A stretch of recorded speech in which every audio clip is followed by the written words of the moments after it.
I've just had to put my hair down because I said that my next video that I record as punishment, I would record with my hair down. Usually my hair is up. Hopefully I don't burn it off. Today we're looking at ticket number 11937 and it's a faulty PlayStation 5. Currently in England, we're experiencing half term, which is where children are off school. And the customer came in with her son and said basically he's really missing his PlayStation 5. Can we get it fixed? That was roughly about an hour ago and we're going to do this repair right now so that her son can be happy and hopefully we can save him from boredom. Let's take a look under the scope and see exactly what's wrong with this HDMI port. Wow, okay, right. So there's quite a bit wrong here, but the HDMI port has basically been pushed back. Usually you can see the capacitor that's down here. Lord only knows where that has now gone. I don't know whether that's been sent off to the 9th dimension or whether it's still under here. It looks like it's gone to the 9th dimension. I don't know if we're going to have any rip pads. If you look at the port itself, you can see that the plastic has come out all the way out the back. It shouldn't be like that. It should be pushed in. So I'll get this port off now and I'll be back in a second. Port damage wise, I think we're looking okay, but I can't confirm that just yet. Let's get rid of the solder that we have in the ground holes using our solder sucker. Turn that off for better lighting. That capacitor we were talking about is definitely vanished. Usually it's here.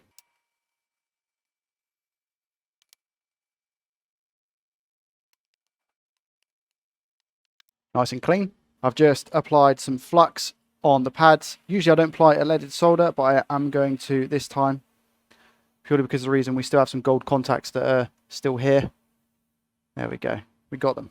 Now we use our wick to just wick away what we have on the pads.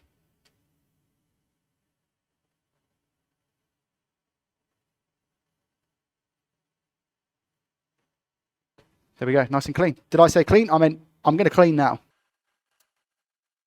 There we go. Now again with the flux over the ground holes and the pads as well. And we're going to fill up these ground holes on the edges. Make sure you guys can see. There we go.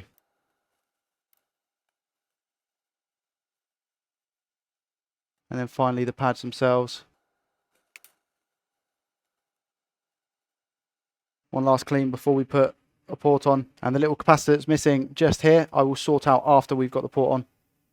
Just find it easier to do it that way. I have done it before I put the port on, but sometimes when I'm then going to make sure that the pins are okay, I knock this cap off, so it's just not worth doing until I've done all the soldering on the HDMI port itself. There we go, nice and clean, ready for the new port. Okay, here we go, adding some more fresh flux and using the exact same technique that we took the port off with to put a new one on.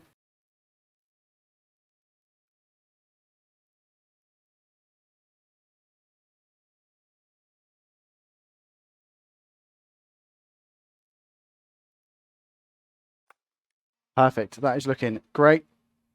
And now we just secure this port in place by going over the pins and connecting everything up. Best to do this whilst the port is still hot.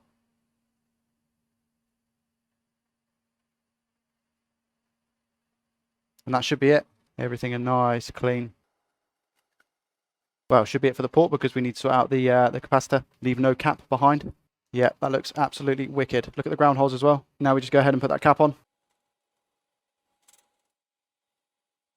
There we go. That cap is now solid. We just give everything a nice clean.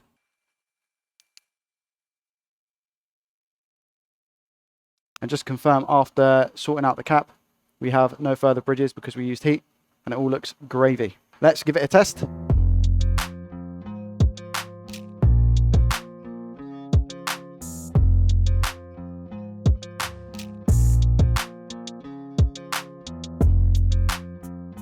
Here we have the PS5 in all of its glory, tested and fully working.